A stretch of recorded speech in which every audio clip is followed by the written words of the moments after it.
We are now live in our live stream discussion for this evening.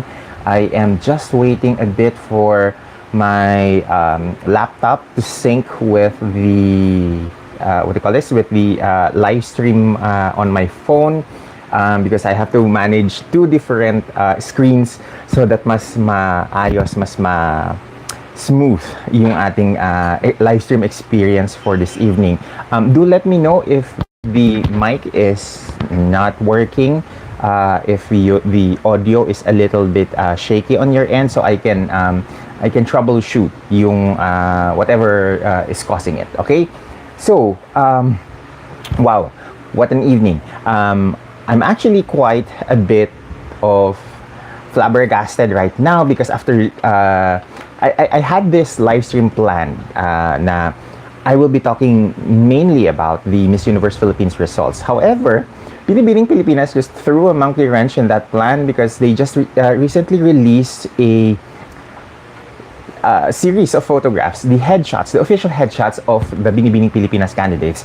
By the time that I was looking at them, they were still at around 30 plus na mga candidates that was being posted.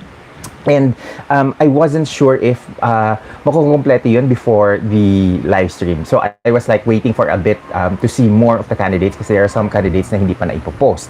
And then I told myself, okay, this is not a valid excuse to be late, and I do apologize, you know, for my overexcitement on that. And I do hope that I will be able to get through this live stream with you guys. And be able to touch on everything that I wanted to touch on in terms of the topics that I wanted to talk about. Okay, so how are we going to structure this live stream? So uunahin ko muna siguro yung mga thoughts and ideas ko on the Binibining Pilipinas pageant. They just had it's like they're having a blitzkrieg of a lot of what do you call this, activities starting this week, right after the Miss Universe Philippines finals. So let me just talk briefly about that, and then we'll go into the comment section before we start our conversation on our thoughts on the Miss Universe Philippines pageant, from the pre-pageant activities down to the finals.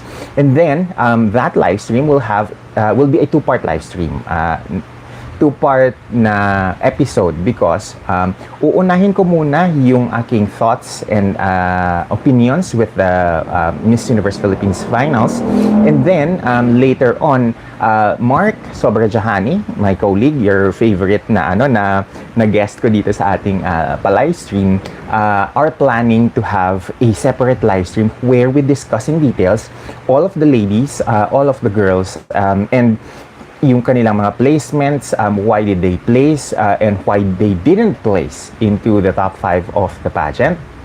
And iisa-isahin namin rather yung mga points that we wanted to say about the winners and those who made top 20 and the top 10 of the pageant. And then after that, we will close our conversation with what to expect in the months leading after this, because this is now the Binibining Pilipinas season, right after the MUPH. Okay, so before we begin pala, thank you for everyone who's here right now na dumating ng maaga. Thank you, Ping, for always being the first to comment, to like and subscribe in our channel, and to like the video, to like the live stream, so that it gets pushed to more audiences. So thank you very much for that. Please do give a thumbs up in our live stream if you see it in the upper right corner of the screen. Okay, so I really am very excited. Pag nag-excite ako, biglang nauutal ako bigla. So there is a poll that I did that I'm currently pushing on in our live stream. It's located in the upper right section of your screen. I'm not sure how does that work in mobile though. Check nyo na lang. In that poll, I am asking you what do you think of the Miss Universe Philippines results? So there are 4 options here. The first option is Bulacan was a very worthy na winner. The second option is love it, but the minor titles kinda destroyed or kinda messed with the enjoyment and pleasure of the finals. And then there's also an option where it was not a it was a meh na reaction with the final results. And then the fourth na tawag ito na option is you kind of lukewarm because maybe your bet did not make it, or you did not like the overall results of the finals. So currently it's like 94% is saying that, oh no, it's 88% now, is saying na Bulacan was a worthy winner, with 6% saying that love it, except maybe for the minor na titles. Okay? Ang dami ng mga comments. Okay. So, isahin natin muna yan bago tayo magpatuloy. Okay? Ben Hernandez is saying the MUPH results are quite satisfying naman. At Isa's Cosmo appointment is a wise move on her end. Should she win, she will be an instant billionaire. BBP remains drama-free and flows smoothly with their agenda, which is good. Daniel P. Yuzon Jr. says, hello, good evening, Sir Jason. Present po ako tonight. Thank you, Daniel, for joining us in our live stream this evening. And I hope that you'll enjoy yung topics natin for discussion. And please do comment your thoughts and opinions with regards to the topics that we'll be talking about. Okay? Ben Hernandez, please make sure po next time na maayos po ang settings ng mic ni Sir. Yes, I'm kind of surprised na hindi gumagana kasi every time we do naman a live stream, yung mic na ginagamit niya is usually the mic that I bring. So I'm kind of looking at probably an alternative na mic na pwede naming gamitin for our next live stream. I'm still looking at mga tawag ito, yung mga noise cancelling na mics, but they're kind of bit bulky. Wala yung mga akong makita na noise cancelling mics na lapel version. So I'm gonna spread out my search further and probably look at mga shops on tawag ito, not just online but also on actual na mga nagbenta sa mga malls. Okay? Okay, wait. Nasaan pa tayo? Ben Hernandez continues yung kanyang comment. Sabi niya, MUPH Southern California is dubbed as the official Miss El Tocuyo, which we will be talking about because I was like kind of surprised that she didn't make it. I was expecting at least a top 10 with her performance in the preliminaries. So I'm guessing maybe it has something to do with the interview. But looking at her interview, I'm gonna have to double check that again. But the last thing that I remember from her preliminary interview was she did quite well din naman. Hindi naman masyadong it's not spectacular, but it's not like drab naman yung kanyang preliminary interview. So I'm kind of have to review that all over again, just to make sure. The Juan Traveler, Tara, says, I was so sad about Stacy. Isang hakbang na lang sa kanya na yon eh. You know, the Juan Traveler, I've said this multiple times on social media, even on Stacy's mga posts, and even on my own post, that if the Miss Universe Philippines title was mine to give, I would have given it to Stacy. Kasi iba yung personality niya when you meet her in person. She will win you over. Ibang-iba doon sa nakikita niyo on stage na parang she has an aura, a queenly aura na parang ganda niyang tingnan pero parang hindi mo malapitan. She's not like that in person. She's actually very warm. She's very accommodating, and she's very accessible. And I think that is one of the things that made us love her even more. Hindi niya ininda yung stress, yung bashing about her height, yung criticism about her height. She proved through her performance.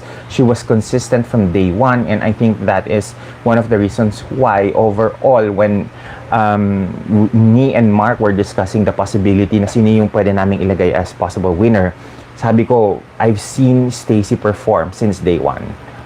So it's unfair that hindi mo siya ilagay because she's been consistent all throughout. So I think that kind of energy is something that she brought into the competition, and I'm really glad na kahit papano a top 2 placement hindi na siya ganun kasakit as compared to being totally ignored because of her height. Mabuhay from the Baliche, sabi ni Johnny B. Hello Johnny, I hope na in your area umuulan pa din. Dito is ambon na lang sa may Cubao na area. So I'm hoping na na sana ganito siya all throughout the night para mas malamig, mas presko yung pakiramdam natin mamayang matutulog na tayo. Okay? Nasa na ba tayo? Family Reyes says, hi, good evening. Hello, Family Reyes. Thank you again for being here.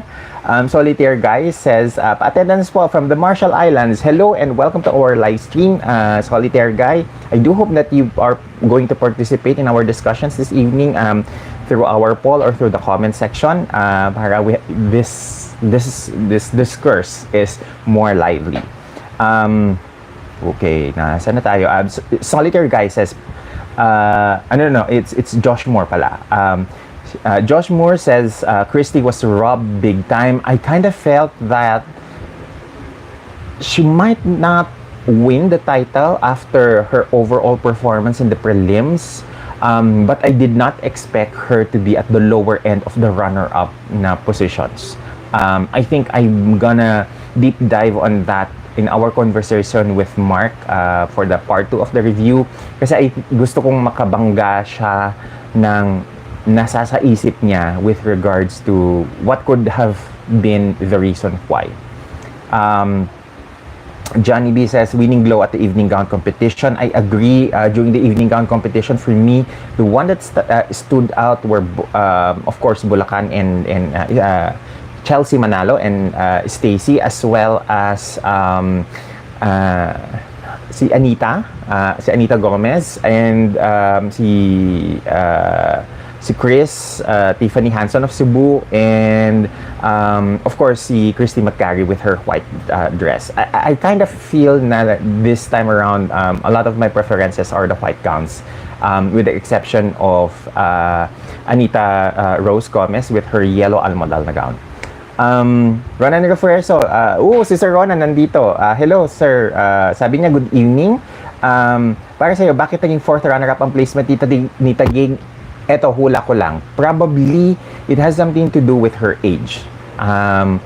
Ako what do you call this? Hinala ko is that if they put her higher in the runner-up position, despite performing well, especially in the final Q&A rounds, baka mawalan ng amor ang mga fans na, bakit yung first and second runner-up na mga winners walang international competition na pupuntahan, samantalang yung yung mga lower place na mga runner-ups, lahat sila may competition to go into, and even some of the girls in the top 10 makakapag-compete internationally. So I think that is my suspicion with regards to that. Daniel P. Yuson Jr. says, I am 50-50 with the results. A part of me wish na sana binigay na kay Christy kasi she performed well naman. Then another part of me is happy kasi at least fresh face naman ang nanalo. I am on you on that. Travel Junkie, hello Sir Jessel, kumusta na po? Only watch the finals, sentimental faith ko si Stacy. I prefer her to join Miss World or Miss Earth. Travel Junkie, ang tagal na nating hindi nagkita dito sa mga pa-livestream natin. Welcome back to the channel. I hope you're enjoying your experience in our live stream this evening. Again, I am a Stacy fan from day one. So, nagkakapareho tayo ng ng sentimental favorite. Although, I have several other favorites simply because they did well in the competition, because I thought they deserved, the titles, and I just hope na sana itong edition na ito, there were like let's crown 3 winners. And yung 3 winners na yun sasali ng Miss Universe ng 2023, 2024, 2025, and 2026. But of course, that's not gonna happen. Rod Madrilina says, I'm rooting for Iloilo and Taguig, Morena Beauties, but Bulacan convincingly performed very well during the coronation. Well-deserved win for Bulacan. I think lahat tayo, or lahat ng mga pageant na mga observers, napansin si Chelsea during the preliminary competition. So, for me, it was not a surprise that she won. I was expecting na some of the front runners might have a difficult time to win the title based on their preliminary performances. And Stacy was probably one of those girls na Stacy, Chris, and what's the name of Australia? Kimberly. Alongside with Jet Hammond of Southern California, and one more, and VVV were for me the strongest performers during the finals, with Atisa and Anita Rose Gomez. So I was expecting them, to like costly make it into the top 20, top 10, but I don't know. There was a part of me that was saying na baka wala doon sa mga frontrunners ang manalo, and yun nga yung nangyari. John Paul Uy, sandali lang, okay, there. Hi Sir Jason, I think it's only Christy who did not answer the question as all of the questions are addressed to their personal experiences, and Christy just answered very general. Thoughts po? For me, it's the delivery. She sounded right when she delivered her Q&A, but maybe because she did skirt, as you said, a little bit yung question, and skirted around the question instead of directly answering it. Maybe the preferences of the judges weren't geared towards that. Yung gusto nila is probably a direct answer. However, for me, my thoughts was that if they are all being judged with all the performance that I've seen throughout the entire competition for the final na top 5, I thought that Christy's pasarela was kind of weak compared to several other girls who placed high above her. So I think in this competition, importante pa din yung mag-perform ka, that you have, the necessary stage skills to be effective at Miss Universe. One traveler is asking, Sir Jason, how will you rank all the answers of the top 5 from worst to best? For me, I think Chelsea was number 1. No. Tama ba? Wait lang. Let me check my notes. Nairanggo ko na sila eh. Okay. For me, it was a tie between Cainta and Bulacan. So, Chelsea and Stacy in terms of yung delivery and content. However, I put slight advantage or slightly higher Cainta in that list simply because she addressed what no one else in the pageant world to address, her height.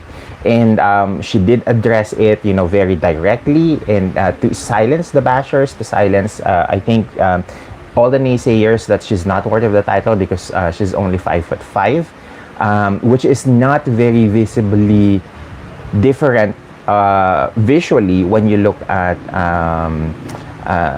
Chelsea's height, which is 5'7". So that extra 1 or 2 inches kapag naka-heels na kayo, it's not that much of a difference when you line up visibly depending on your shoe. So for me, in terms of content and delivery, Cainta has a slightly above Chelsea. Then I have Taguig next, And then I have Atisa and then si Tara. I think Tara can still work on the delivery. She still sounds shaky when she delivers her answers. But in terms of performance, she was well high above my list. I think she even performed better presentation-wise compared to Atisa Manalo. So, I think naungusan lang ni Atisa si Tara in terms of the Q&A segment. Okay. Tony Polinas is asking, hi Jason, greetings from London, UK. Glad I made it to your live. Welcome, and glad you made it as well. I was rooting for Atisa, but Chelsea is growing on me every time I watch new interviews of her. So much potential, and she is very warm.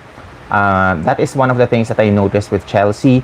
I think she is easily one of the girls na madaling kagaanan ng loob ng mga fans, and that is working on her advantage. Okay. Daniel P. Yuson, Sir Jason, what do you think went wrong kay Alexi is styling? I think I can't stress this enough. I think for VVV and for Alexi, the styling was not on point during that night. I'm not a fan of that green gown. It was something.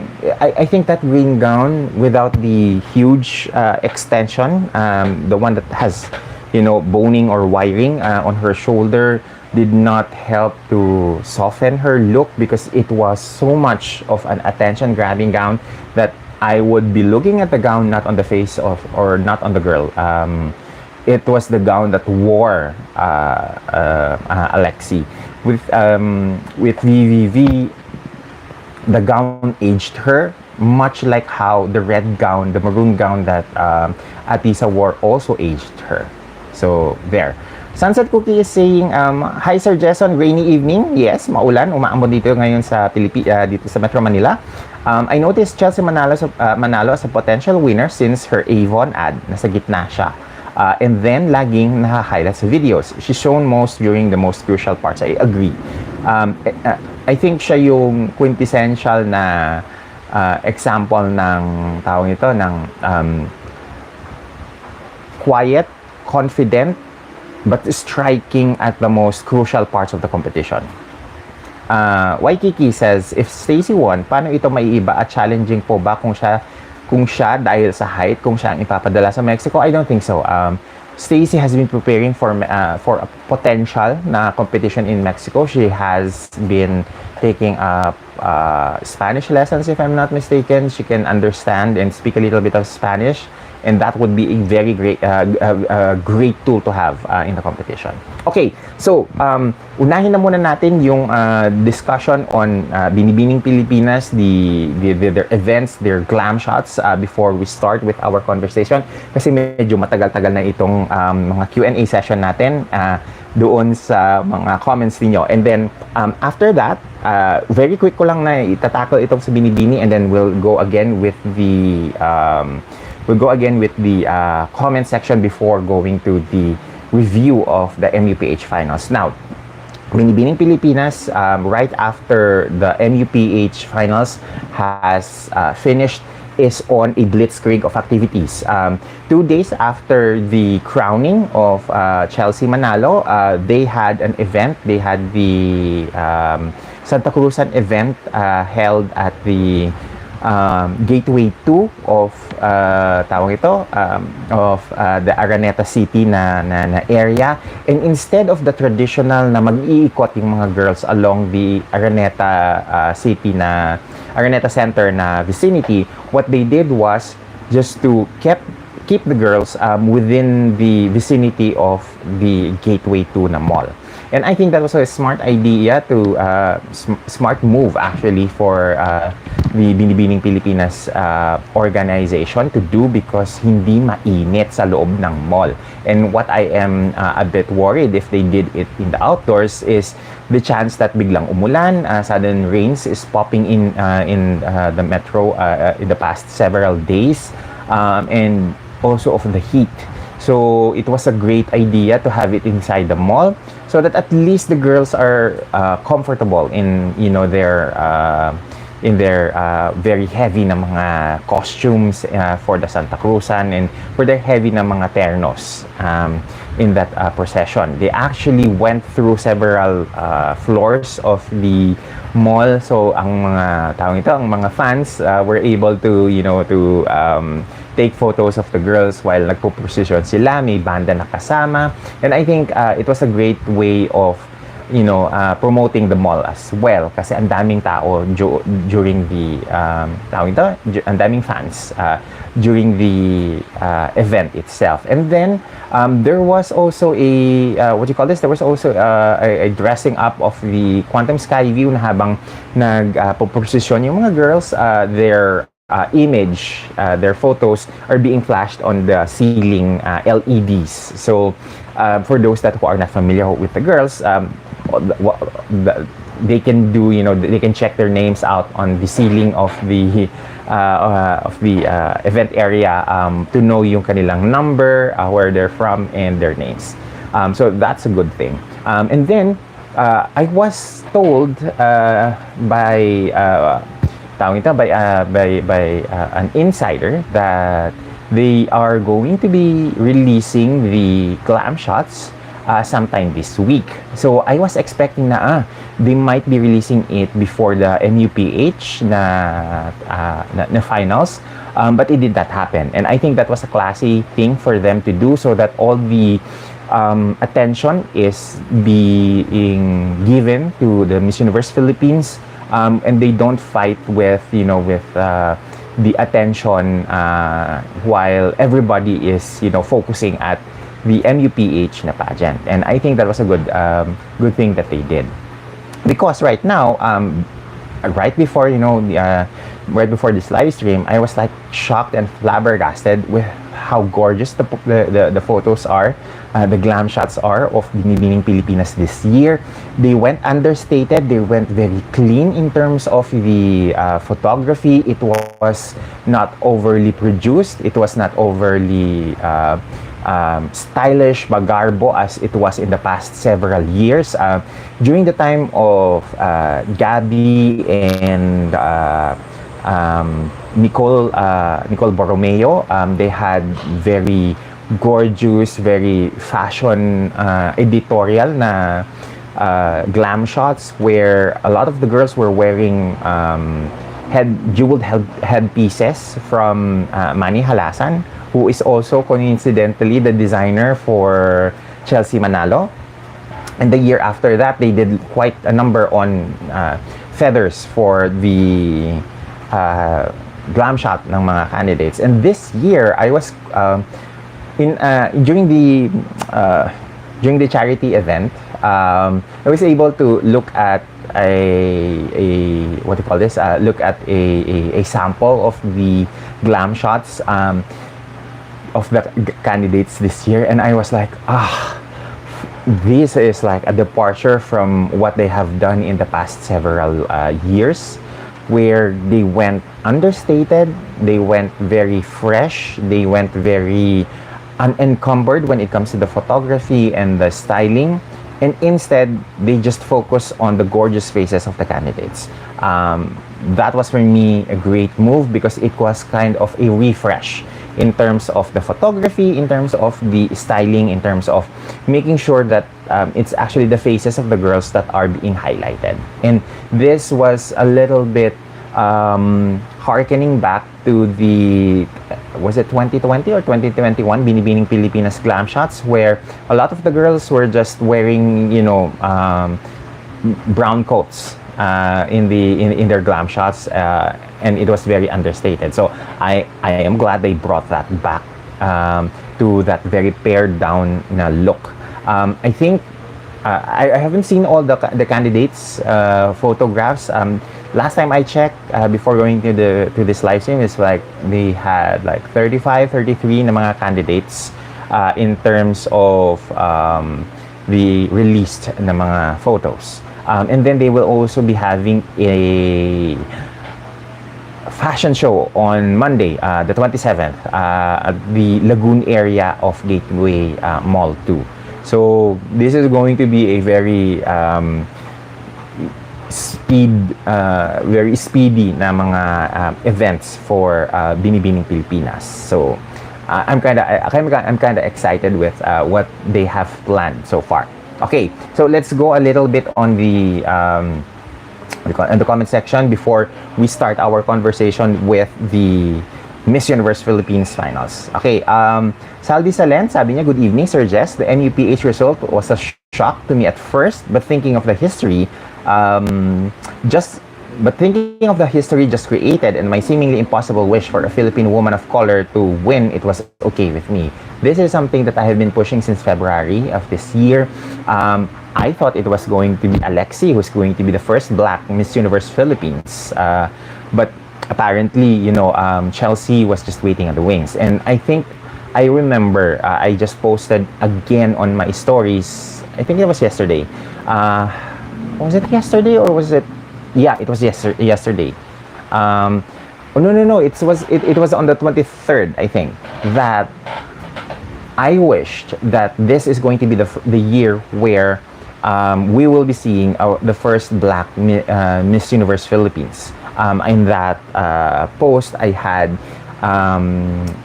was it Miriam Ojimba, Chelsea Manalo, and I think Alexi Brooks who were in that photo.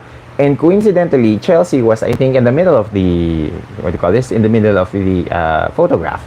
Of course, we know that Ms. Ojimba had to resign and not continue the competition. And then Alexi was also a top 10 placer in MUPH this year. So I was really glad that I was the first one to made public that there is a need for us to have a first Black Filipina to win MUPH. And I think nakinig ang Miss Universe Philippines organization in that post, because we've been telling this over and over during our live streams, even in the live stream namin with Mark prior to the preliminary competition. I've already mentioned that, you know, it would be nice, it would be good marketing strategy to have the first Black MUPH compete at Miss Universe this year, especially because of that leaked video.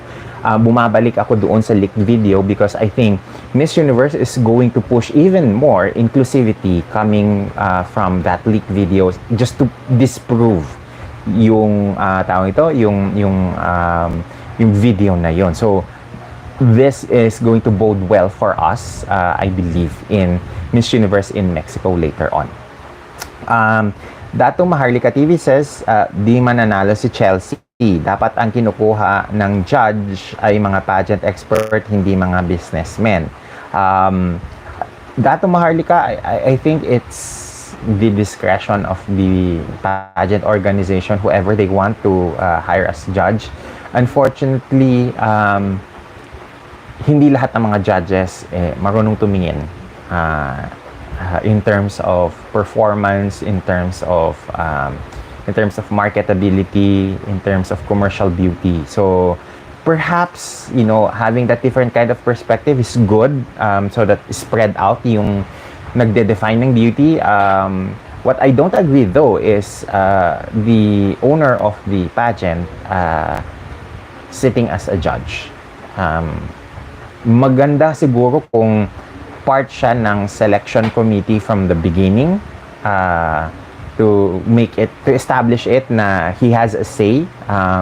But again, having him as a judge, you know, mas maganda siguro kung si Shamsi yung nakaupong judge, because siya yung national director. Just from my perspective, okay?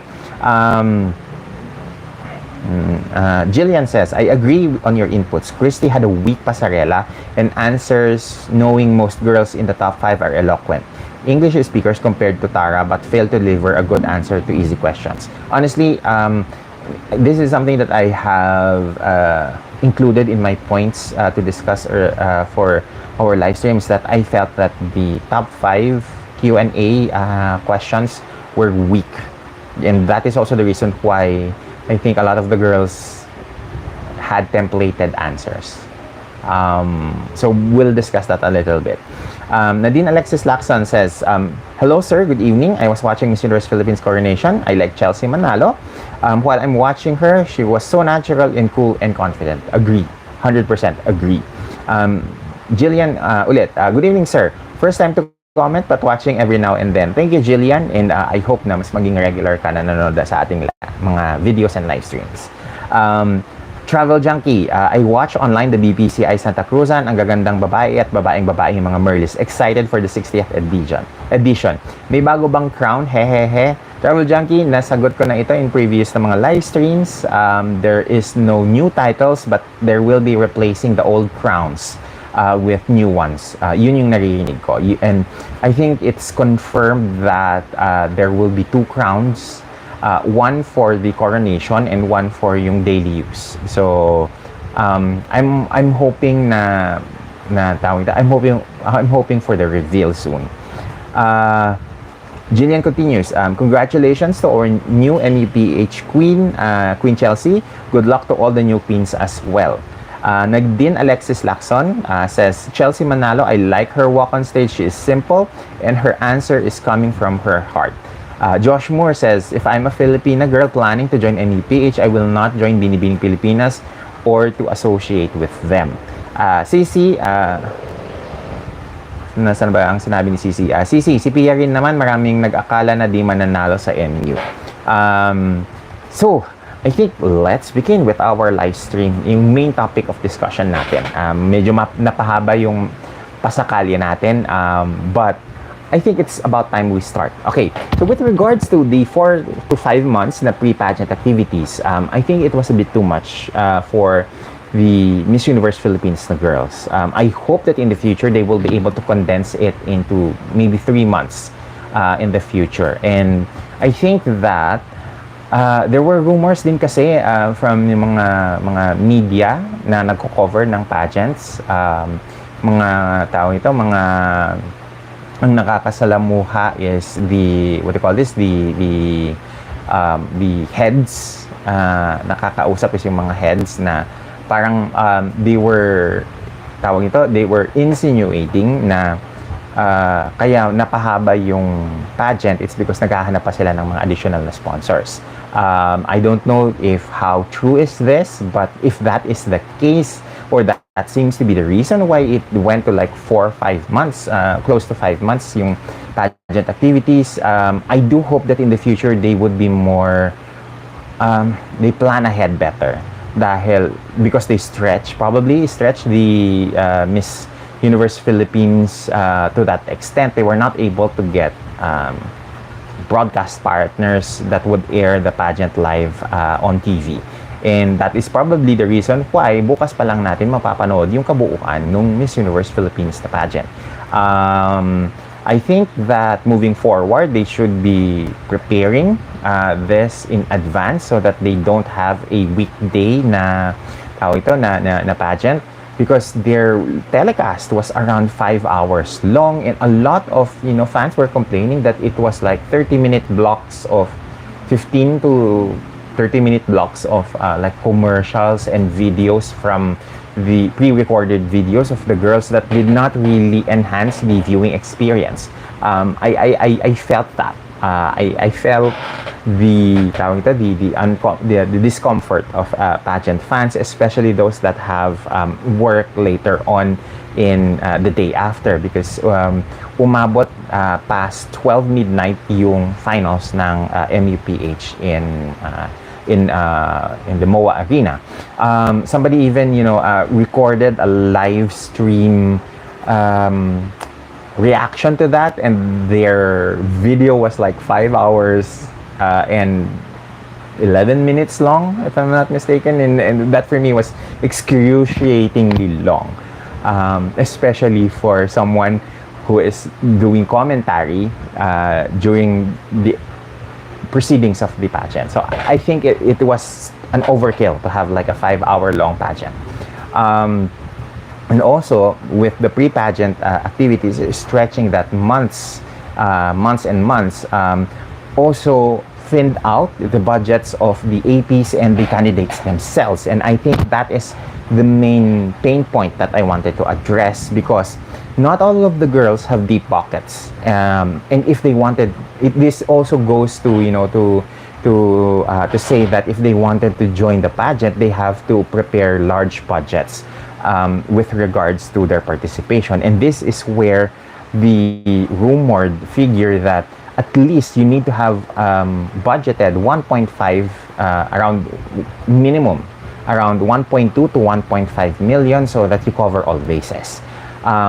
Of course, the amount is probably not the a good representation of the actual amount that is being spent. It can be over, it can be under.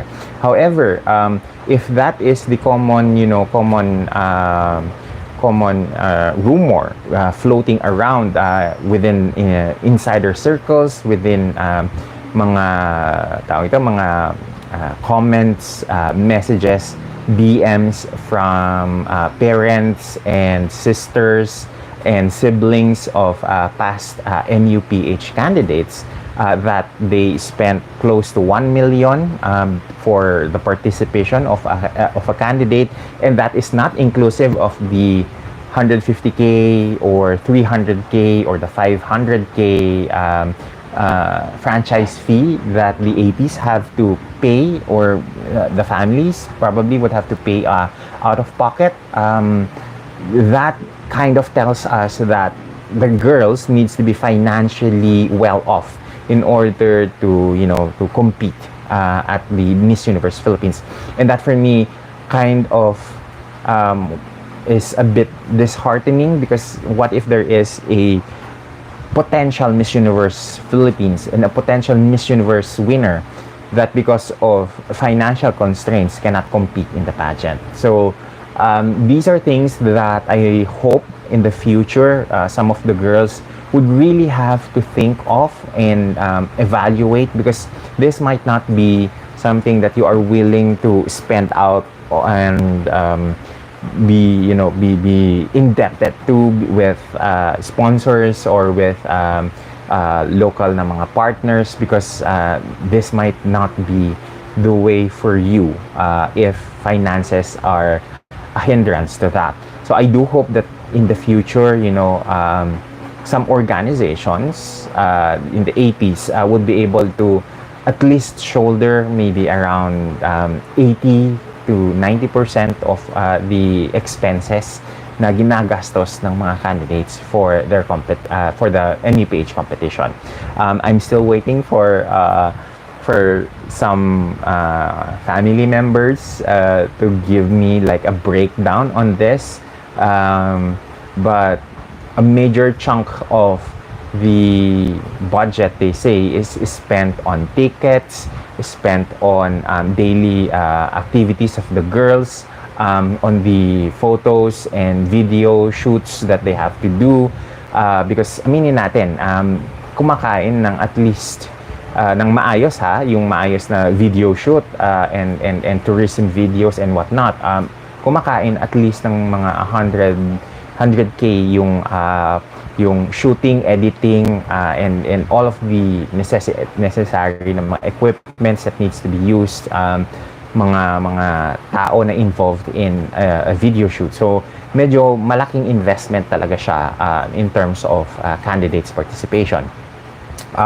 There should also be a point, I believe, where the organization should take off the financial burden from their candidates for their headshots, swimsuit shots, and gown portraits. I think this is something where the organization, the main Miss Universe Philippines organization, can help the girls in terms of making sure that para bawas yung financial na responsibilities ng mga girls, meron silang dedicated na photographer, meron silang dedicated na videographer to get interview clips, to get official na mga headshots, glam shots, swimsuit, and gown portraits for their social media. Because I think that would really help out the girls in terms of yung malesen yung kanilang mga financial na mga burdens for the Miss Universe Philippines na mga pageant campaigns nila. Okay. In terms of social media, there's a good exposure for the sponsors because they made the ladies endorse yung mga sponsors on their social media accounts, on the official UPH accounts. But I also think that it should be fair that the sponsors would compensate yung mga candidates because there is a risk that ma-abuse yung ganitong system because the candidates can always be used to have free na mga product endorsements, and I think that is something that we should avoid so that this remains to be a competition that is fair. I hope that in the future yung mga sponsors would also give not just gift packages but also additional na mga financial incentive, especially when they would ask the girls to be a endorser per se doon sa mga products nila, so that yung mga girls may balik din naman sa kanila in terms of investment. I think that is just fair for the girls because they get free endorsement doon sa mga followers ng mga candidates. So maybe that's just me wanting that there is also financial rewards for the candidates themselves para hindi lang yung labas ng labas naman ng pera yung mga candidates at merong balik kahit papano. Okay? Now, let's talk about the preliminaries because the preliminaries is not... It was the sour point, I think, of a pageant that has improved leaps and bounds compared to last year. I think it's the preliminaries na parating rushed ang pakiramdam. That the feeling is always that they are looking for mga X deals para mapadali yung mga buhay nila, and I think they should have had the prescience or the forethought, the pre-planning to have the preliminaries on a weekday so that they have the finals on a weekend, instead of having the preliminaries on a weekend and the finals on a weekday. I think somebody messed up their calendars, and they deserve to get fired for that, or at least suspended and reprimanded for that because they were not doing their jobs well. I think that when I saw a posting on Becky's on Pageantry about about a guest in the preliminaries that you cannot take photos, you cannot take videos. That was for me like, okay, you're charging me this much amount to watch the preliminaries and we're not allowed to take photographs of it. It was kind of like it made the preliminaries feel like it was a money grab na activity rather than a actual na competition. Parang it was an opportunity for them to earn more money, and therefore they did it. They did just that. I think that was a poor choice for the organization that has probably earned a lot in terms of the in terms of the 4-month-long, 5-month-long na pageant, and I thought that they should have at least allowed fans and anyone who actually purchased a ticket to really enjoy and savor the moment, take photos for memories for the candidates that they support, and be open for that in social media. I think it was in bad taste that they charged that much and then they disallowed photos and videos for those who paid hefty amount. I think the tickets were around 1,000 to 1,500 pesos, and this was for me, a little bit too much of a money grab issue. I don't know how you feel about that. But again, that is just me. And then I've mentioned this in the previous na live stream about the preliminary mga standouts in the swimsuit and evening gown competition, that I felt that the stage was too short, too narrow. The runway wasn't long enough for the candidates to really, show what they can do on stage. So maybe this makes the the rumors that it was minadali seem like it's a valid it's something valid. Okay, but if you want to watch yung mga take ko on the preliminaries, I will link in the description later yung mga videos ko on that with regards to the swimsuit standouts and the evening gown standouts, because I touched a bit on the stage design and the production. Okay, at least for now, we can now move doon sa what are our thoughts on the finals itself. So I think it was a great production this year. They stepped up from the very terrible production last year. Hindi na siya madilim, hindi na siya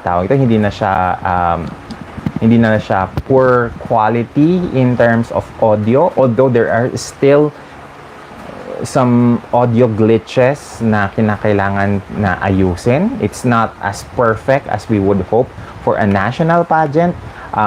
Malayo pa din ang MUPH sa production levels ng Miss Universe Thailand. So we cannot really, expect that much. And I've said, excuse me, I've said in previous videos na we cannot expect Thailand na production in Philippine pageants, because we don't invest that much on technology, on equipment. So I think that is something na hanggang pipe dream na lang muna for now.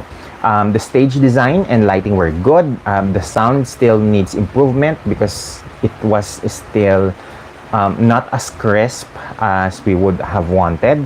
The performers were good. Yung Ama Kabogera ni Maymay Entrata was used for the opening, but with a twist by Marina Summers. Instead of Ama Kabogera, Ama Filipina yung ginamit na change doon sa lyrics ng song. I think it was a good choice because it worked for Binibining Pilipinas I believe in 2022, that song for the swimsuit competition of the Binibining Pilipinas finals, and they used it for the opening for MUPH. So talagang a little bit more advanced lang siguro talaga ang Binibining Pilipinas when recognizing talent like this.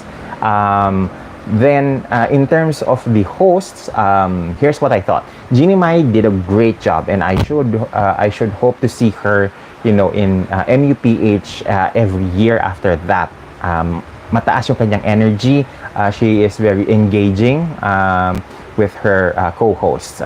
Gabby Garcia did well. Alden exposure was too little for the amount of publicity that he brought into the MUPH as a host. So I was thinking that maybe they're just using him for for clout or something. Especially now that he's a hot topic among gossipers with regards to his romantic relationship. Okay, Arbuni was a bit dry compared to Jeannie Mai, but I think she can still improve and find her good footing when it comes to the hosting. Especially because I think she is very much American in the way that she delivers her hosting, not unlike, let's say, Gabby or Alden, who knows the Filipino kilite. He knows how to tickle the audiences. I think if Arbuni is able to do that, then she would be a great host here in the Philippines. Now, with regards to the crowning of Chelsea, who the heck thinks that it was a great idea from the production team to not have the girls congratulate Chelsea after her winning? it made it look like nobody liked Chelsea winning the MUPH title because somebody explained on social media that they were instructed that after the crowning, they would have to go backstage because they would have to crown the representatives for Miss Cosmos Philippines, Miss Echo International Philippines, Miss Supranational Philippines. And that for me was like, what the are you thinking? You did not even give Chelsea, the moment to be congratulated by her co-candidates. Because I know that a lot of the girls, developed close friendships during the competition. And what is like 5 minutes to allow her that moment to be congratulated by her co-candidates on screen. I think that was a poor choice on the production people. And if they're listening, I hope na you do this, you take this not as a personal assault, because alam ko that when this organization feels slighted, hindi sila nakikinig sa mga feedback from outsiders, sa mga fans. That is allegedly, the thing that happens, insiders na nagsusumbong sa amin. So maybe in the future, in the next edition, allow the winner maybe 5 minutes with her candidates, to be seen on screen congratulating each other before moving on to your piggyback titles like Supra, Echo, Cosmos, and whatever title that you will piggyback in MUPH again next year. Guys, my feeling with regards to this piggyback thingy, this has been something that I have been telling everybody, that what's the point of having a separate competition, like having the Miss Philippines fashion and beauty pageant, if you're going to select winners from MUPH pool of candidates. I mean, why did you even, have the TNT if that's the case? Might as well just appoint after yung mga runners-up, and instead of, having them being crowned at the expense of the main winner, having a time to be congratulated by her co-candidates. So, I don't know. Make it make sense. Because it really doesn't, it really doesn't dwell well on the candidate, on the winner. Because there are some pages who are not aware of this arrangement, whether it's local or foreign, who are now thinking that, they crowned a black Filipina winner and all of the candidates walked out from the stage. It can easily be spinned by people who are not familiar with the arrangement into thinking that that is the case, where it was actually a different reason why they had to walk out of the stage. I mean, what kind of thinking are these people having with that arrangement? So I know it's not so much of a big deal for some, but I think for someone who covers pageants, that was stupid. Especially because it can be spinned that nobody congratulated her because nobody had video footage of her co-candidates congratulating her on stage. So for me, that's a boo-boo. Now, let's talk about the top 5 Q&A. I'm not gonna spill everything with regards to what I think of the individual candidates and their performances, because that is something that I'm reserving with our conversation with Mark Sobrajahani later on. Okay, so for the top 5 Q&A, they were weak questions. A lot of them is about women empowerment, but nothing really stood out in terms of what have you done in terms of supporting women in your communities, in your personal lives. They could have been more pertinent questions that has been asked, but probably the reason why they made these pageant questions for the top 5 generic, so that nobody will falter during the Q&A, and that for me was a missed opportunity, because we know that in Miss Universe, the top 5 questions are the most difficult questions, because they touch on political, social, na mga issues in around the world before they make it into the top 3. By the time that they are in the top 3, the questions are a little bit more easier compared to the top 5 questions. Remember, in the top 5 Q&A, they're talking about the use of medical marijuana, the use of the conundrum between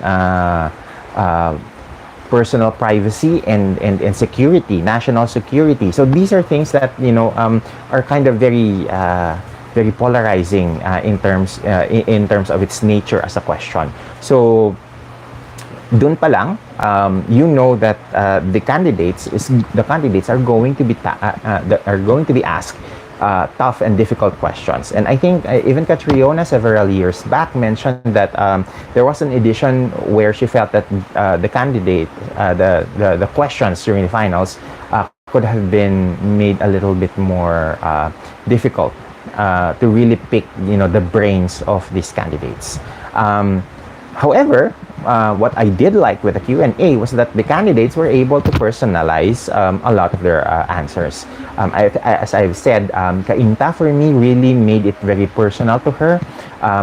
Made it made it something about her personal experience, because a lot of fans are very up and about regarding her height. Some fans are even commenting online that she's not actually 5'4", she's actually 5'1". And for someone who hasn't met Stacy in person, that's not true. Stacy is actually 5'5", which is not as far in terms of height from Chelsea, who's 5'7", which is again not that far from Atisa Manalo, who is 5'8". Which is not as far from the 5'9" of VVV or the 5'11" of Christy McGarry. So these are the things that makes Stacy a little bit more relatable, because when she ended her statement with the universe, women like the universe are limitless, that is something that a lot of pageant gays are going to copy in the future. So ayun. What I felt about Bulacan was that she over-explained her answer to the point that she almost went, she went over by probably a millisecond dun sa kanyang Q&A. But what made it effective is that it was a heartfelt, it was delivered, with confidence, but with heartfelt intentions. And I think that is one of the reasons why she won the title. Okay, Taguig did very well, but it was, it was, the content of her answer that I think did her in, because she skirted around the question and did not really targeted yung pinaka-main idea, pinaka-main question. But for me, that was not an issue. I think what had her quite on the low scale of the runner-up position was because of her performance. But again, this is Christy McGarry. Her stage presence was undeniable that night. She was glowing. She, for me, was should have been in the top 3. I think if it was my, decision, I'd still give the 1-2 spot with Chelsea and Stacy, and then I'd probably give Christy the second runner-up position.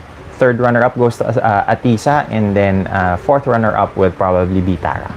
So, but then again, there is probably a difference in the selection criteria from my personal na preference from the judges, maybe they are also giving enough or much higher points on the performance aspect as compared to the Q&A. So this probably explains why Christy is at the lower end of the runner-up positions. Okay, now let's go over the comment section kasi ang dami niya ng mga comments here. Nasaan na ba tayo? I think we ended up with CC. Ask niya, may idea po kayo ano ang gagawin nila sa lagoon para maging runway? Abangan nyo na lang yan. I've seen some videos of the rehearsals and I am kinda intrigued with their setup for the fashion show on the 27th. Charlie, sabi niya, sa sobrang haba ng competition, naumay siguro sila sa mga front runners kaya naghanap ng bago ng newbie. That could be the reason why a lot of the judges selected perhaps Chelsea because it's the same front runners being seen over and over, and totoo nga naman pwedeng maumay din yung mga judges especially if they follow the MUPH competition. CC says, nakakaumay naman mga activities sa MUPH. Sana retain lang nila yung bonggang activities. I agree. There was a point where it was like, another sponsor visit, another round of votings. Ang dami nilang pa-votings and that's one of the things that I forgot to mention earlier.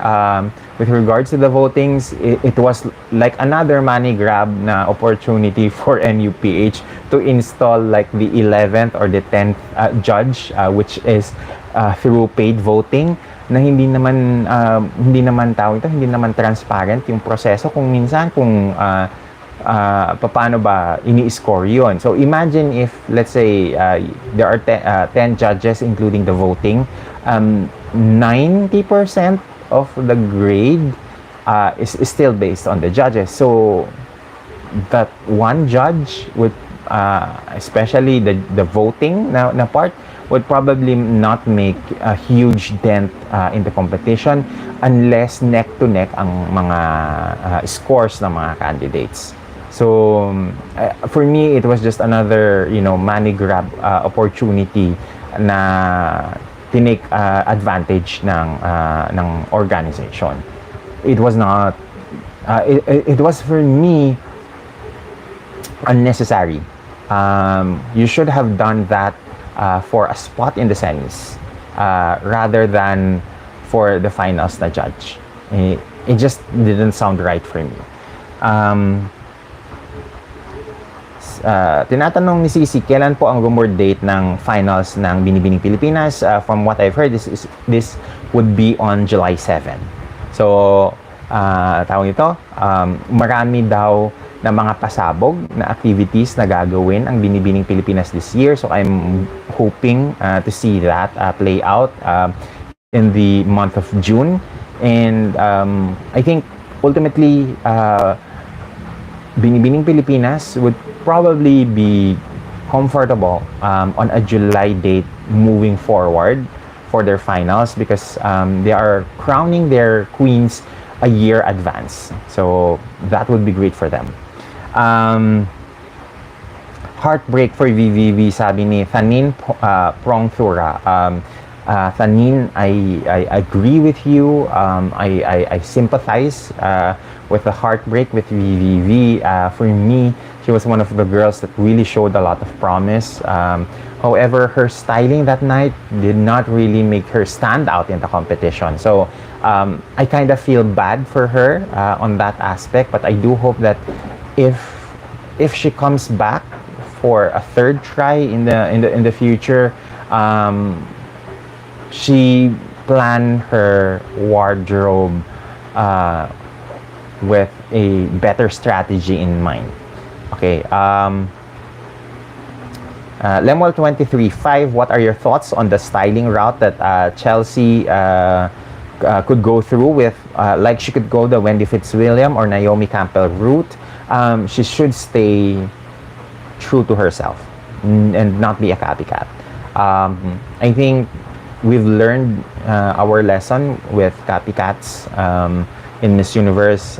It does not work. So I think if it feels good, if it feels correct for Chelsea to do a certain kind of styling, always go with what her gut feel says about it. Kumbela says, bakit nagbabayad yung mga candidates? Wala silang makuhang totoong kandidata dyan. Negosyo pa rin, negosyo pa rin pala yan. Yes, Kumbela. Before you can actually compete at the nationals, your AP, the accredited partner or the associate partner, I'm not sure what the verbiage is on that, has to pay for the franchise so that they can send you into the national competition. So yes, this is a large Miss Universe, the Miss Universe system, not just the Miss Universe Philippines system, is a for-profit. It's a money-making na organization. So we need to accept that. We need to, to learn to be open that this is not a charity organization, not like Binibining Pilipinas or the Miss World charities. This is a for-profit organization, so I think we need to be comfortable now that Miss Universe and its national competitions, Miss Universe Philippines included, is a for-profit for-profit organization, and therefore it is a business overall. Sweet. Nasaan na ba tayo? Sisi says, yung org parang wala man lang ginastos, lahat inasa sa candidates at sponsors. Buti pa sa BBP, yung org ang nag-o-organize ng photo shoots.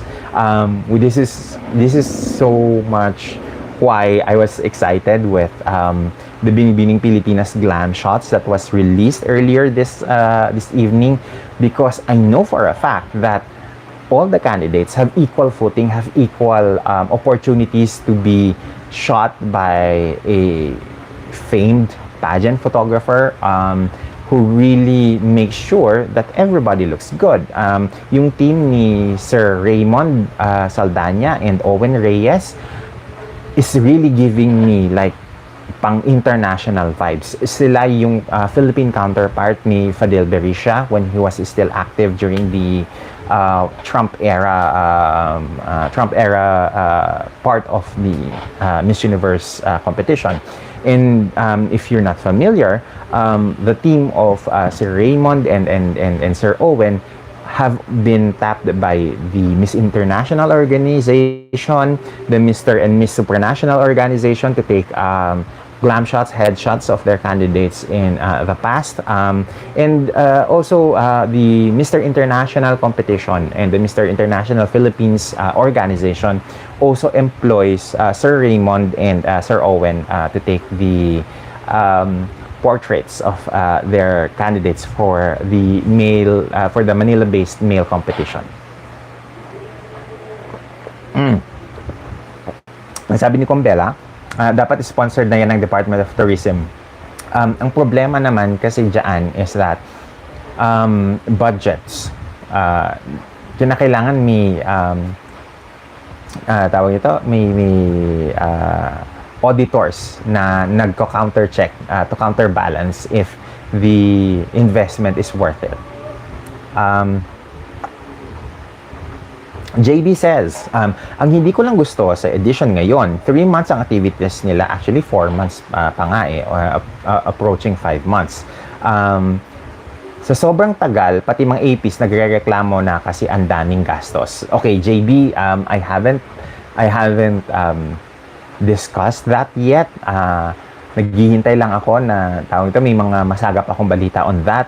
Kung ang mga APs nagrereklamo na, then we're in danger for next year. Baka walang matirang APs if sila mismo nagrereklamo sa daming gastos. So I am keeping my fingers crossed na what do you call this, na masustain nila yung garbo ng competition this year, because it would be a huge disappointment if next year's edition is going to be a letdown. Sabi ni Sisi, mas mura raw kasi ang rate ng MOA pag weekday. Totoo naman.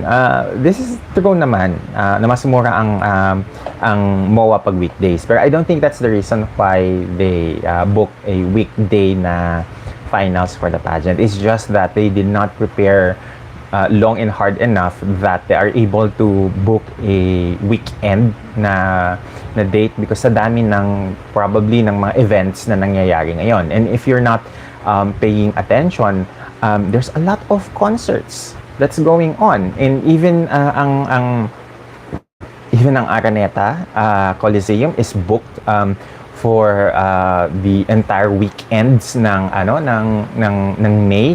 That is why Binibining Pilipinas had to move their finals at around July this year, because again, ang daming concerts nangyayari. Actually, last week, yung weekend ng 17 and 18, SB19 had a concert event at the Araneta Coliseum. So, imagine niyo na lang, if P-pop na mga groups like Bini, like Alamat, and what do you call this, and SB19, nag-schedule ng mga concerts and events months in advance. Add to that, UAAP had a long-standing agreement with the Smart Araneta Coliseum, at sa pirmahan pa lang ng kontrata, they already not just purchased but did a down payment for a series of weekend and weekday na mga events. Ang hirap din naman talaga na pagbigyan yung schedule na magkaroon ng weekend na na schedule sa mga events places like MOA and Araneta Coliseum. Okay? Josh Moore, Sir Jason, it's Cosmo, not Cosmos. Okay, thank you for clarification. Kasi I thought that it was Cosmos dahil may Miss Cosmo World, yung napanalunan ni Meiji. Yung napanalunan kasi ni Meiji, million din ang tawag ito, ang premyo na nakuha niya. So, I'm kinda thinking na baka Cosmos yung pangalan niya kasi para maiba siya doon sa Miss Cosmo World. Apparently, it's again Miss Cosmo, kaya nakakalito. This is also the reason why I don't patronize mga pageants na ang pangalan, maraming kapangalan, kasi nagmumukhang nakakalito din yung kanilang mga it gets confusing which is which. Somebody is asking me on social media what's the difference between Miss Cosmo and Miss Cosmo World na napanood ni Meiji. The only thing that I can explain is that the Miss Cosmo that is Vietnam based is a new competition that is still yet to have its first edition. And if allegedly ito yung competition na pinili ni Atisa over Miss Supranational because she wanted to compete this year, maybe that's the case na she was crowned that title para kung maipanalo niya yung yung Miss Cosmo this year, yung first edition ng pageant na to in Vietnam. Malaking papremyo, she can use again that prize winning, to mount another campaign for MUPH next year. Okay, ang dami na. Okay. Walang farewell walk ang current winners ng ibang titles. That's because this is not TNP. This is not the Miss Philippines na pageant. Pumigi back lang yung mga titles na to. So, Alethea was not able to crown her successor, si Tara, because she is still the reigning queen, I think. I'm not sure how that is that arrangement. She probably is the reigning queen. So is Chantal.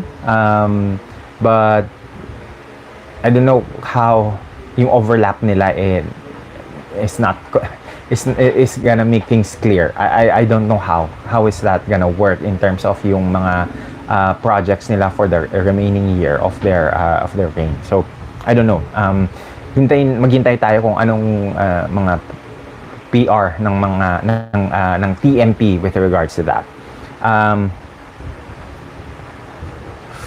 Okay, Jillian says, I miss those times that questions were about socially relevant issues like inflation, ongoing wars, hate crimes, etc. Me too. I think that NUPH, is now mirroring what's going on at Miss Universe, where it's more of the visuals rather than intellect.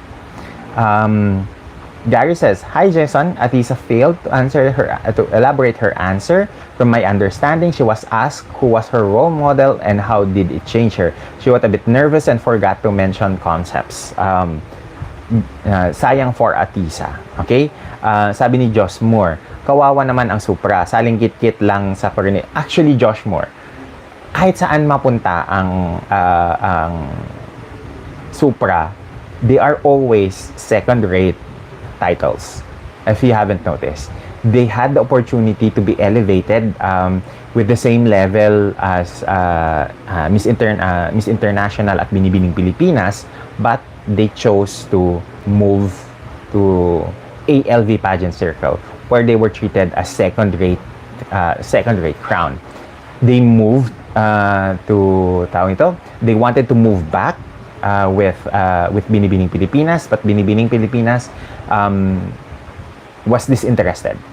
I think the rumor has it that kung this high is what Binibining Pilipinas is paying for the franchise, when Supra wanted to go back, Binibining Pilipinas binagsak nila yung franchise fee that they're willing to pay for their pageant. That is what I heard as a rumor.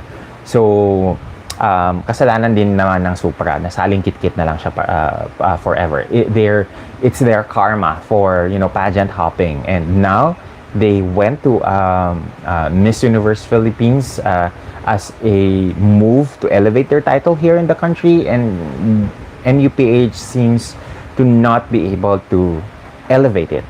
For me, I think this is a controversial take on that.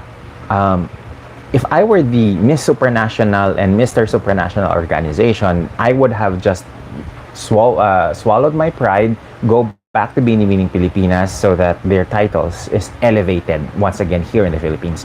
Because Supranational got a premium in terms of their titles here in the country when it was under Binibining Pilipinas. Okay, so let's go back. Jillian says, Christy was asked a personal question but answered in general. Atisa didn't explain how. Gary says, and one thing, Atisa, final gown, it was incredible but not enough. Somehow it made her look mature, the long trail of her side, and the makeup was very heavy. Honestly, it was a mix of multiple things that did Atisa and Christy wrong in the pageant. Travel Junkie says, Sir, top 10 is like personality Q&A who stood out for you, and also okay lang pala sa prelims at finals bumulusok. Hindi po ba na-consider yung consistency sa mga activities nila? Okay, isa-isahin natin. Q&A who stood out for me, definitely Stacy. The fact that she mentioned na don't come near her with a lighter, that for me was humor.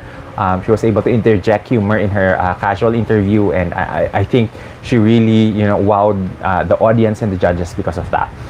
In terms of okay lang pala nasa prelims at finals bumulusok, and something about consistency, maybe this is the one thing that we need to be mindful of from now on, na okay, iba yung hinahanap ng NUPH from this point forward, that it's more on beauty and physicality rather than being consistent throughout the entire competition. So I think this is an opportunity for girls to learn and plan ahead for those who plan to join Miss Universe Philippines in the future. Pierre says, "Hi sir, I believe Atisa should join Miss Earth rather than Miss Universe. As we all know, Miss Universe isn't as credible as it once was. She might have a better chance at Miss Earth than MU. That would be good.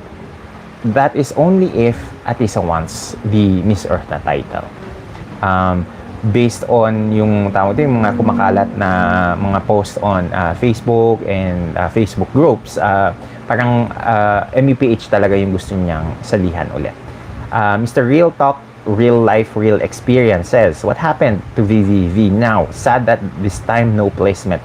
Why not give a crown to VVV because her communication skills are better than Tara? Honestly speaking, I don't know. I probably need to deep dive again on her finals performance to give a more, to give a better perspective on that." Vanessa Dancel says, "Hi Sir Jason, may update na po ba kung may bagong crowns na may isasama ngayong taon?" I've answered that question earlier. So, oops, wait lang ha. At biglang nangangailangan na ma-plug in yung battery ng ating phone dahil crucial na siya. Ang tagal na rin pala natin nag-uusap dito. We've been talking for what? An hour and 30 minutes na? So, oops, sorry about that. There, it's charging na. Okay. So, there's no new crowns. There's no new titles in Binibini, but new crowns. Okay? Jillian says, VVV said, universe or nothing. Pageant Mag Philippines, hello Mars! Hello, kumusta? Hopefully, magkita-kita ulit tayo dahil malapit-lapit na ang finals ng Mr. International Philippines, which I am very excited about because ang daming gwapo, there's a lot of tall guys. This year, I think there's like a handful of them that is like 5'11" and up in terms of height. Siguro mga 6 or 7 yung nakikita kong nasa 5'11" yung and higher yung height. So we don't have someone of Austin's height na nasa 6'4" or 6'5" na ngayon. But there's a lot of them that are very guwapo and commercially good-looking, handsome in the competition this year. So I am sure magkikita-kita kami ni Pageant Mag Philippines during our coverage for Mr. International Philippines this June. Jillian says, FYI, VVV and Stacy only want universe or nothing. They declined other crowns. Again, that's their prerogative. Love Nimron says, Aloha, Jason, greetings from Honolulu. Aloha. I hope na you were able to catch yung start ng ating live stream. And if not, there's always the replay button later on. Okay, Pageant Mag Philippines says, hindi alam ng mga 80s na wala na silang gagastusin when they already paid the regular fee. Oy, pag-usapan natin yan, Mars. I think we need to do a further deep dive and investigate this. CC, parang ang lungkot ng farewell walk si BBP kasi dalawa na lang sila. Ako naman, hindi ko naman naramdaman yon last year. Just because there is only 2 crowns remaining, it doesn't remove yung prestige ng mga titles na yon and the Binibining Pilipinas Association. What I can confirm though is that if last year nag-increase sila ng prize winnings for the Binibining Pilipinas winners, last year it went high up to 500,000 pesos. This year, more than 500,000 pesos. So, kayo nang bahalang mag-isip kung magkano. I'm sure that BPCI and in the finals later this July, ifa-flash nila sa screen yung prize winnings ng mga winners later on. Waikiki says, Sir, laban na laban pa rin si Emma Tiglao. Every post is like prepare for MUPH. Parang okay siya as a news anchor. If i-pursue niya, pwede siyang L. Smith ng PH na nasa news field din nung sumali. that's the thing. Nung panahon na gusto niyang sumali, she was encouraged to drop her team and adapt a different camp, a different team para manalo siya. Yun yung that's the rumor that was floating around. But because of integrity, Emma says, these people has been with my pageant journey from the moment she started pageantry. And it was not, allegedly, ito yung sinabi niya, it was not something that, you know, the desire for winning can trump yung loyalty niya doon sa mga taong loyal sa kanya. So I think, for me, that showed integrity. That you're not going to drop off people just because you want another shot at a title. Travel Junkie says, supranational, second-rate copycat, karmatic beauty pageant. Correct ka dyan, sir. Kaloka ka, Travel Junkie. Baka maban tayo sa ginagawa mong yan. Ben Hernandez says, pero kung babalik sa DPCI ang Supra, sino man ang hahawak ng Mr. Supra? Misters of Pilipinas would be a good choice since sila naman ang unang humahawak ng local franchise noon. Pwede, or ipasa nila sa Mr. International Philippines Organization, which seems to be a very well-managed na organization because on its initial na year that the new owners ang humawak doon sa Mr. International na Philippines na franchise, they were able to actually give good careers for their winners. Like for example, si Austin, nag-aartista na siya ngayon, pa-host na siya ngayon ng mga and judging na siya ngayon ng mga regional na mga pageants. And I think he is also being, or he has inked an agreement with GMA Sparkle Talent Management. Kenneth Aniban also, I think talent na siya ng GMA, or what is it? Was it PTV5 ngayon? Two of their previous winners, naging broadcasters, weather forecasters, news forecasters, if I'm not mistaken. I'm not really sure with the terminology. Si Ruslan at saka si I forgot his name. Basta dalawa sila na naging weather forecasters. Ayun, ng tawag nito again PTV5. So and even si what's his name, the first winner, mamaya matatandaan ko, but quite a lot of their winners, magaganda ang career after their reign is over.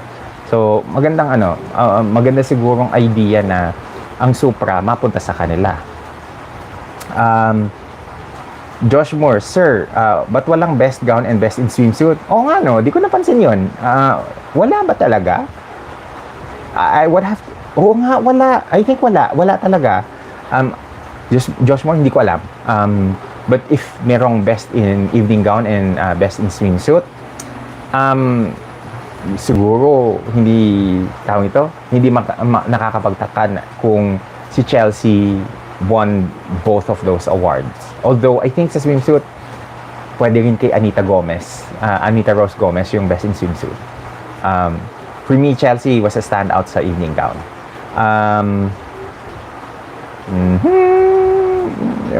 Nasaan na ba tayo?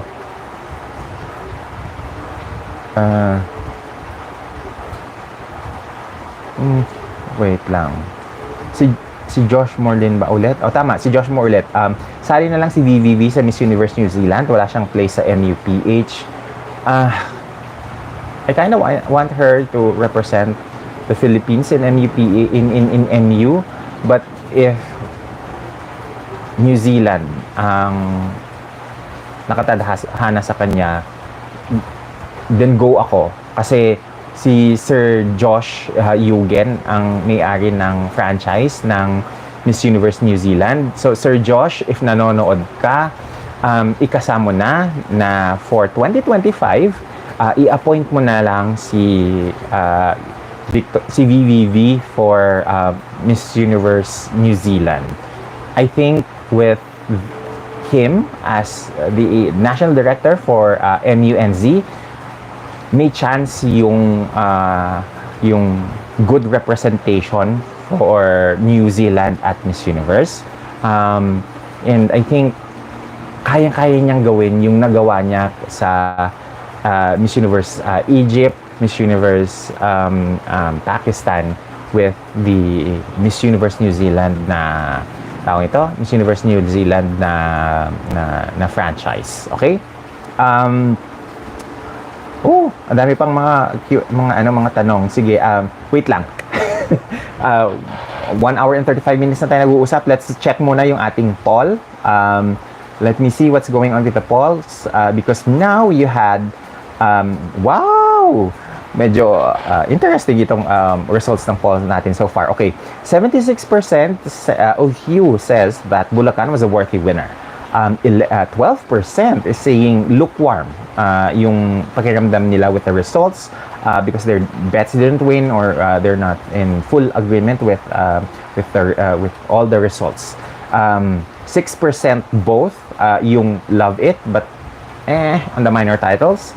And then 6% as well doon sa it was in my humble opinion na option. So, okay, so yung mga guys na hindi pa nagvo-vote, please do vote so that we are able to complete the overall picture by the end of our live stream. Okay? So let's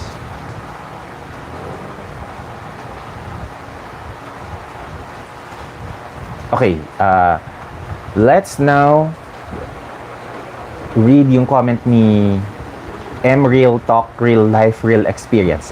Sabi niya, Atisa can be good with Miss World or Miss Earth. If they are not successful or in MUPH, like the winners of Miss International Philippines from Binibining, okay, ulit. Atisa can be good with Miss World or Miss Earth if they are not successful in MUPH. Like the winner of Miss International Philippines from Binibining, she came from MUPH, Miss Palawan na si Angelica. Waikiki says, clarification lang po Sir Jason. Ask ko po kung si Attorney Del Dio pa rin po ba ang franchise holder ng Miss Charm? No.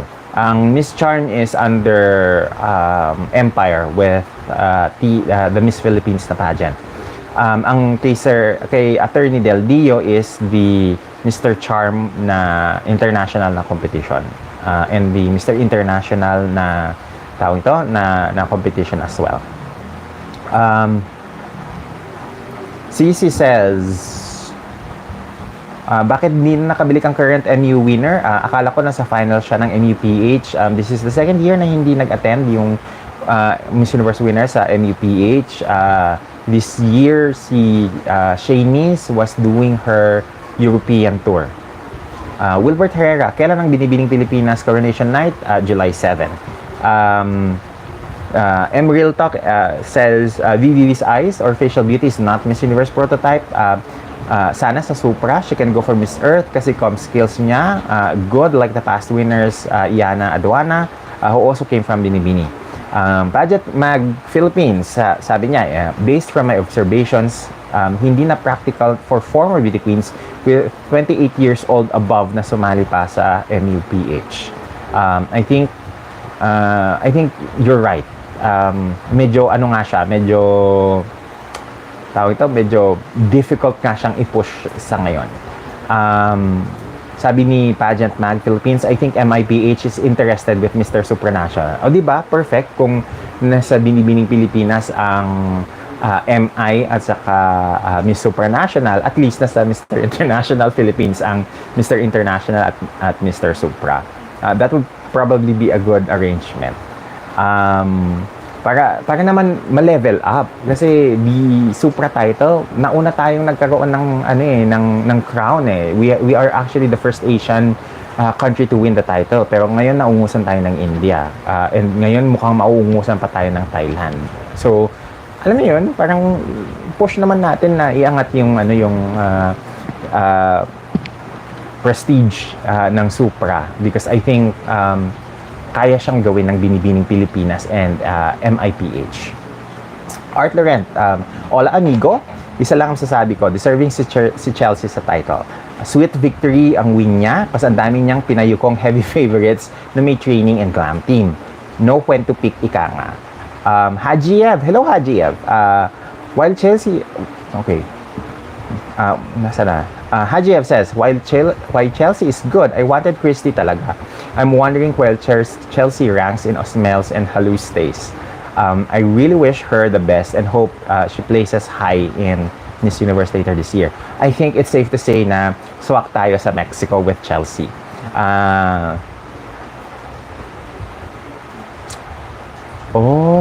Okay.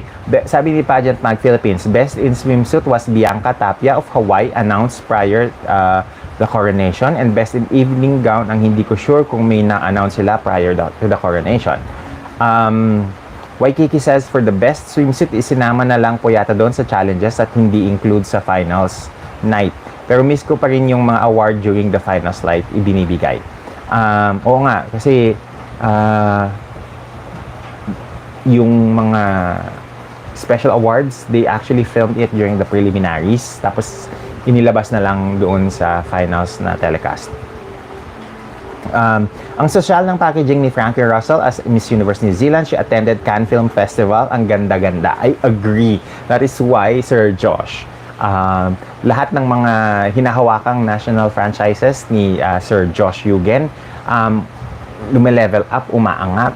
Now, Lou Jane of Bahrain, yung kanilang MU Bahrain competition is also being participated by a lot of heavy names in Bahrain. So I'm kind of hopeful because of the way that he is able to elevate yung mga international franchises that hinahawakan niya. Angeline May, why do you think Taguig placed low po? I've already mentioned that in earlier in this live stream, so go back and check it out na lang, okay? And if you want a more in-depth discussion on that, me and Mark we're planning to have a live stream to discuss that as well. Toughest World, sabi niya, no mali. Yung sa Hawaii swimsuit challenge, hindi sa swimsuit competition per se. So let's not be confused. So there. This is the longest live stream that I've had in the last couple of months. So medyo out of breath na ako. Okay. Waikiki says, basing sa mga new photos ni Chelsea now, parang siya ang next reigning Miss Universe. Ang aliwalas niya tignan at very relatable kapag nagsasalita din siya. Cici says, wala na po ba Binibini Glam Shot Photo Exhibit kasi ni-release na nila ang photos? I am not sure if meron silang ilalabas pa na Glam Shot Exhibit or it will be in conjunction with other other photo shoots that they did. Ang pagkakaalam ko, ang chismis na nakarating sa akin, there is 2 glam shots ang Binibining Pilipinas candidates this year. So, actually, hindi ko pa dapat inisplok yun kasi hindi pa ako sigurado eh. So, atin-atin na lang. Hopefully, hindi siya makarating sa Binibini. Pero hindi naman taga Binibini yung nag-splok sa akin. So, hindi rin candidate. So, I think safe tayo. But ang nakarating sa akin is there are 2 glam shots or headshots ng mga girls. Or it is probably that there is 1 glam shot photo, but there are 2 outtakes that they are gonna use for what they release on social media and that they're gonna use for the glam shot portraits exhibit later on. So I am waiting na magkaroon pa tayo ng additional information on that. Who knows, baka machika ko yung mga taga Binibini sa 27 at makapag-spluk sila sa akin ng mga things to,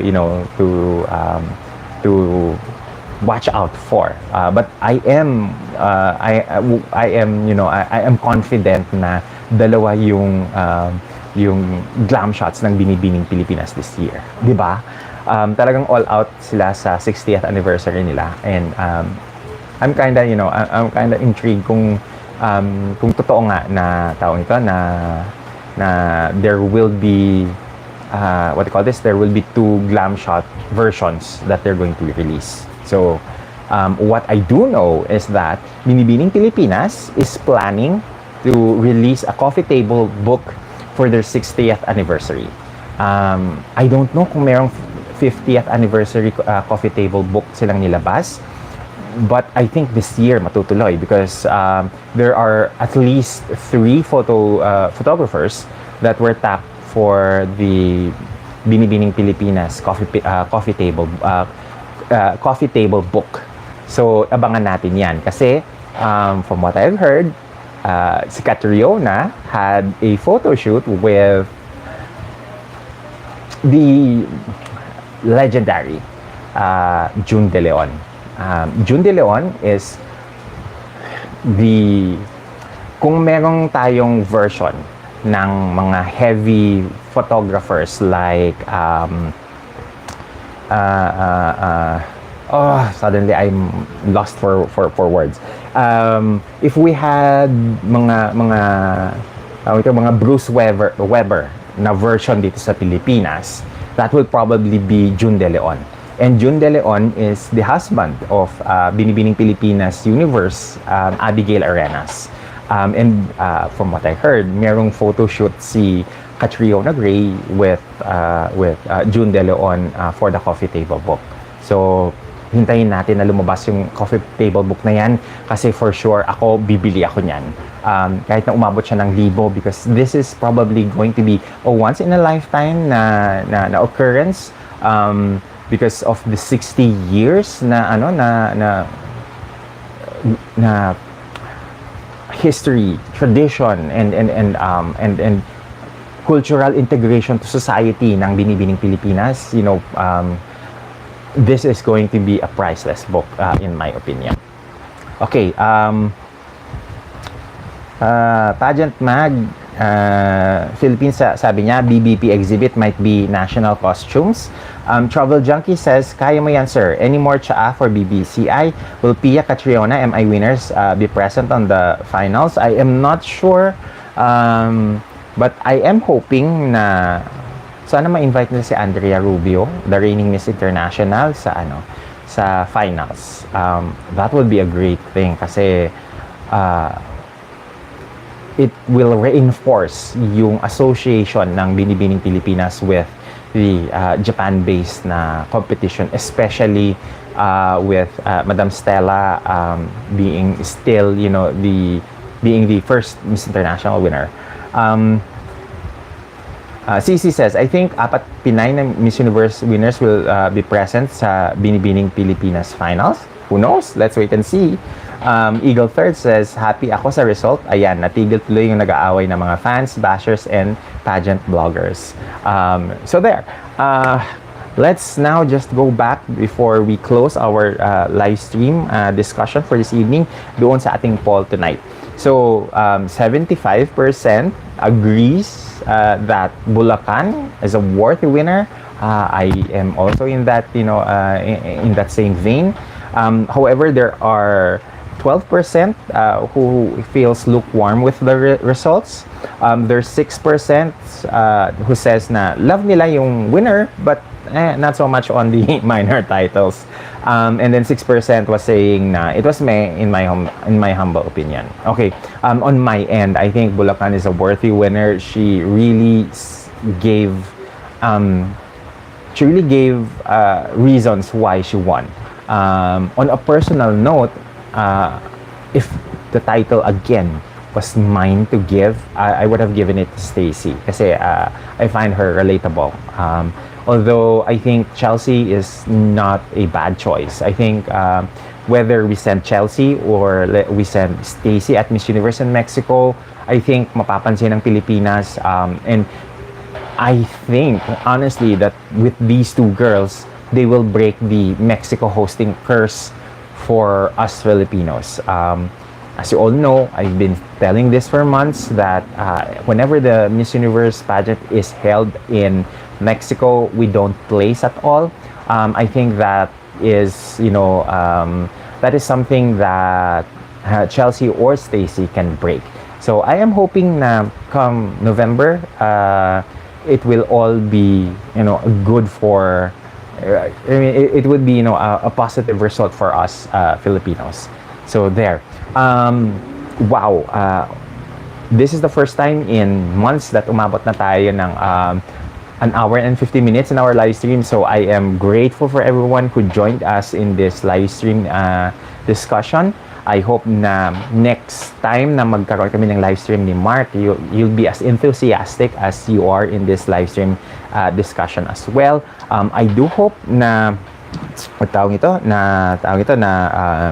you will be as enthusiastic now that it's Binibining Pilipinas season, and abangan ninyo because we are planning to do a live stream with Mark maybe around the 29th to the 31st, one of those dates. I will make an official announcement on our social media pages on this. So abangan ninyo yung mga announcements like we always do for mga planned na mga live streams. So thank you very much everyone for all of your time and your enthusiasm in our live stream.